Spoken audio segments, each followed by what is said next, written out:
Lionel Messi rejoint Diego Maradona dans la légende. Oui, Diego sera à jamais le premier, le dieu pour tout un pays. Mais si Diego est comme un dieu dans le cœur des Argentins, Messi est donc le fils de Dieu.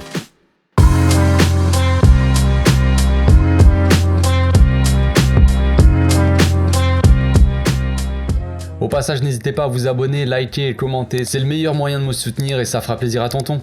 C'est un peu l'éternel débat. Est-ce que Messi a dépassé enfin Diego Maradona dans le football? Est-ce qu'il est arrivé à son niveau? Est-ce qu'il est toujours derrière? C'est la grande question, j'ai envie de dire. Déjà, on va commencer par dire que dans le cœur des Argentins, je pense, Diego sera toujours devant. Pour un temps en tout cas. Maradona était plus qu'un joueur, clairement. Plus qu'un joueur de football. Le mec c'était une icône, c'était une idole et c'était carrément devenu un dieu même. Mais si lui c'est qu'un simple joueur de football on va dire. T'as compris, un génie peut-être. C'est assurément le meilleur joueur de football de tous les temps, évidemment. Mais c'est un gars assez simple qui a toujours préféré faire parler son talent on va dire sur le terrain plutôt que de parler devant les caméras tout simplement. Donc pour le moment c'est le côté sentimental qui l'emporte j'imagine. Ceux qui ont vu jouer Maradona depuis tout petit, qui ont un souvenir comme ça gravé dans leur mémoire depuis tout petit en fait, qui ont aimé le foot grâce à Maradona, le côté nostalgique fera qu'ils préféreront Diego. Parce qu'ils ont aimé le foot pour lui. Mais ceux comme moi qui ont vu grandir Messi au fil des années, qui l'ont suivi pendant toutes ces années, pendant une décennie à remporter tout ça, ils auront sûrement un autre avis. Mais c'est le football. Les sentiments, les émotions que ça peut nous procurer fait que chacun a sa vision. Chacun a sa façon de percevoir le foot. On n'est pas tous touchés par les mêmes choses et de la même façon. Messi a toujours été vu comme un Espagnol plutôt qu'un Argentin, à son grand malheur, j'ai envie de dire. Alors que Maradona, lui, était l'incarnation du peuple argentin. Tu vois. Dans ce pays qui est l'Argentine, qui est touché par la crise dans les années 80, Diego c'est l'enfant du peuple, El Pibe de Oro, qui leur apporte un peu d'espoir et de réconfort. Cette comparaison Léo-Diego, Messi il a toujours dû vivre avec. Depuis ses débuts, où il a commencé jusqu'à la finale de Coupe du Monde, qu'il a remporté, et même dans cette vidéo, Messi il a toujours été associé à Maradona, c'est comme ça. Et cette pression, il a dû apprendre à vivre avec, tout simplement. Pas donner à tout le monde de gérer cette pression, j'imagine.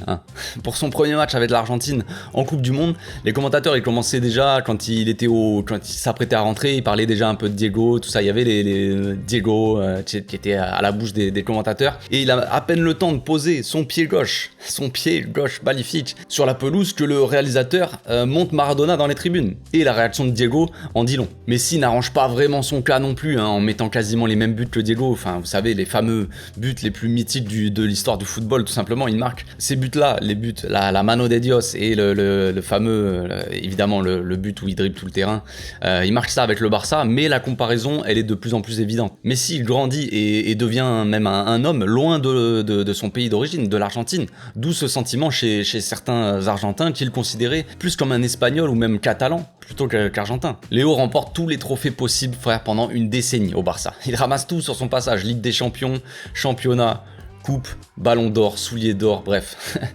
Tout ce qui est possible de prendre, il l'a pris. Oui, je dis bien pris, parce que personne ne lui a rien donné, frère. En parallèle, son histoire avec l'Argentine se compliquait. Les Argentins ne comprenaient déjà pas pourquoi Messi gagnait tout avec le Barça, mais rien avec l'Argentine. On voyait bien que ça touchait quand même Messi de pas arriver à gagner avec son pays, de pas arriver à ramener une coupe comme ça pour son peuple, surtout quand on sait ce que représente une coupe du monde pour eux. En plus de ça, ils subissaient la pression et les critiques de tout un pays. Imaginez ressentir la pression, les amis, quand vous avez la vingtaine. Sur vous commencez votre carrière comme ça, vous avez 20 ans, et tout votre pays vous met la pression. Pour ramener un trophée. Je pense que c'est pas évident à gérer quand même. Comme s'il devait porter à lui tout seul l'équipe comme Diego le faisait à son époque. Mais le football il a bien changé entre temps, frère. Il a bien changé, les terrains sont plus des champs de patates. T'as plus un seul modèle de crampons, là, les Kaiser, frère. C'est plus ça. Les ballons, c'est plus des cailloux dans quoi tu tires et qui se déchirent au bout d'une journée, c'est plus ça. Les défenseurs sont plus des plots ou des bouchers.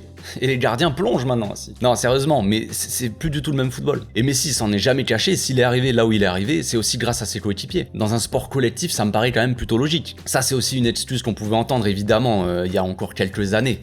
Que serait Messi sans Xavi et sans Iniesta au milieu de terrain? Et oui, pour lui donner des ballons. Comme s'il n'aurait pas dû accepter les offrandes de ses coéquipiers et qu'il aurait dû marquer seul en fait les buts. Ah oui, si Iniesta te fait une passe, tu ne dois pas marquer, tu ne dois pas utiliser les passes de tes coéquipiers parce que quand tu joues dans un sport collectif avec 11 joueurs en tout sur un terrain, tu ne dois pas utiliser tes coéquipiers. Non, tu dois aller marquer tout seul. Et oui, c'est logique.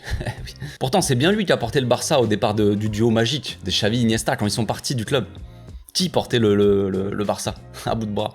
Eh ben ouais, c'est Messi, frère. C'est bien lui qui portait l'Argentine. Quand il jouait avec des Rojo, des Mercado, frère, des Higuaín, des Acuna, je sais pas, des assassins du football, frère. C'est qui portait l'équipe? Je crois que certains ont délibérément occulté certaines choses. Ils ont fermé les yeux, frère. Je pense qu'on peut poser un mot là-dessus. Je pense qu'on peut appeler ça le déni, tout simplement. Maradona a changé les mentalités de tout un peuple. Messi a changé à tout jamais le football. Diego a offert une deuxième étoile à l'Argentine en 86 alors qu'il avait 25 ans et qu'il était dans la forme de sa vie. Paradoxalement, Messi à son prime, il a toujours échoué avec l'Argentine. Même s'il est passé près du but, du Graal, j'ai envie de dire, en 2014, si certains petits détails avaient été différents, évidemment. Et c'est au moment où il quitte le club de sa vie, avec qui il a tout gagné, qu'il commence à gagner avec son pays. Peut-être que c'est le destin. Peut-être que Messi a pu s'épanouir pleinement avec son pays, à partir du moment où il n'avait plus cette responsabilité de porter le Barça aussi à bout de bras, peut-être. Il remporte la Copa América, mais c'est pas assez pour certains. Et oui, c'est une coupe, parce que le niveau en Amérique du Sud n'est pas assez élevé, les amis. Et oui, on l'a su, on l'a entendu, ça. Il n'y a pas de niveau là-bas, donc c'est facile de gagner apparemment. Tant qu'il n'a pas gagné la Coupe du Monde, il ne sera jamais l'égal de Maradona, ou considéré comme le GOAT, tout simplement. Maintenant que c'est chose faite, et ça à 35 ans, sans toutes ses dents. Que vont-ils dire? Je sais pas. Messi a changé le football, évidemment, en battant tous les records possibles, mais pas seulement. Il a réussi à gagner tellement de ballons d'or qu'on va te dire maintenant que ce trophée ne vaut plus rien, alors qu'il est probablement en route vers son 8ème. Ce qui est assez dingue, c'est que si Messi avait remporté peut-être 4 Coupes du Monde, on t'aurait dit, frère, que la Coupe du Monde, en fait, elle vaut rien. Ce trophée ne vaut rien. C'est ça qui est fou. Messi a réussi l'exploit de détruire un trophée, les amis. Il a détruit, il a cassé le trophée. Il a cassé le ballon d'or. Il a tellement remporté le ballon d'or, frère, que le ballon d'or pourrait être renommé le Messi d'or. Peut-être que dans le futur, ça sera le cas, qui sait? J'aimerais bien.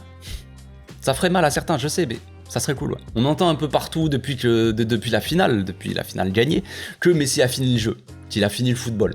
Il y a du vrai là-dedans, je pense. Il y a peut-être du vrai. On peut aussi se dire que Messi est le jeu. Messi, c'est le football, frère. Le but, c'est de gagner Messi. C'est ça le but ultime pour un joueur de foot maintenant. Parce que remporter le football, Messi l'a fait. Mais qui va gagner, qui va remporter Messi? J'ai envie de dire, tu vois. Ce jeu-là, qui va le gagner? Donc oui, c'est un peu vrai, Messi a gagné le football, j'ai envie de dire, il a fini le jeu. C'est un peu vrai pour tous les supporters qui attendaient de le voir soulever le seul trophée qui lui manquait, évidemment. Maintenant que c'est fait, il n'y a plus qu'à profiter, j'ai envie de dire. Juste à profiter des dernières minutes, des dernières passes. Côté opposé, frère. Passe brossée, pour qui? Pour Di Maria, pour Jordi Alba, enfin tu connais ce genre de passe. Du dernier crochet ou petit pont, des dernières frappes qui viennent faire un bisou au filet, comme disait Omar. Un dernier sourire peut-être, et pourquoi pas une dernière danse tout simplement dans son club. Dans le club qui l'a fait devenir qui il est aussi. On n'oublie pas ça. Parce que si Messi est devenu Messi, c'est quand même grâce au Barça. Il faut pas non plus l'occulter, ça. Donc la question de savoir si Messi est enfin au niveau de Maradona ou pas, elle est assez dérisoire pour nous qui ne sommes pas argentins. Le principal est ailleurs, j'ai envie de dire. Ils ont ramené la coupe. L'Argentine a ramené la coupe pour Diego, pour Léo et pour tout le peuple argentin. Messi est sur le toit du monde, les amis. Il est sur le toit du monde à 35 ans. Et quoi qu'il arrive, il rentre dans l'histoire. Cette histoire qui retiendra aussi que Messi et Maradona n'ont jamais remporté la coupe du monde en étant vivants en même temps.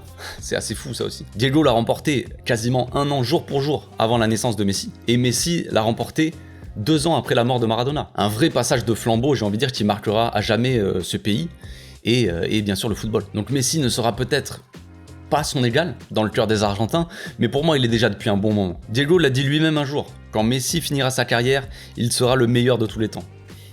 Et quand Dieu parle, tu l'écoutes.